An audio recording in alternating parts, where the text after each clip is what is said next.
તો આ તરફ ઉપલેટા તાલુકાના મોજીરા ગામમાં મોજ ડેમ ઓવરફ્લો થયો છે। મોજ ડેમના 4 દરવાજા 3 ફૂટ ખોલવામાં આવ્યા છે। મોજ ડેમમાંથી 3250 ક્યુસેક પાણી છોડાઈ રહ્યું છે। મોજીરા, ખાખી, જાળિયા ગામને એલર્ટ આપી દેવામાં આવ્યું છે।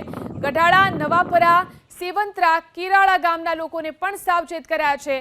વાડલા સહિતના ગામના લોકોને નદીના પટમાં ન જવા માટે સૂચના આપી દેવાઈ છે। તો ઉપરવાસના જિલ્લામાં ધોધમાર વરસાદથી પોરબંદરમાં ખંભાળા અને ફોદાળા ડેમ પણ ઓવરફ્લો થયો।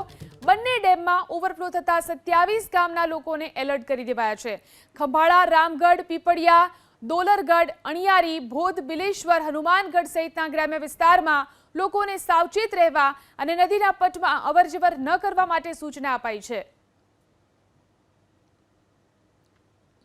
તો બે ડેમ અહીં પણ ઓવરફ્લો થયા છે, જેના કારણે નીચાણવાળા વિસ્તારમાં આવેલા ગામોને એલર્ટ પર રાખવામાં આવ્યા છે। ઉપરવાસના જિલ્લામાં જે રીતે ધોધમાર વરસાદ થયો, પોરબંદરના ખંભાળા અને ફોદાળા ડેમ ઓવરફ્લો થયો છે। આ બંને ડેમ ઓવરફ્લો થતા 27 ગામના લોકોને એલર્ટ કરાયા।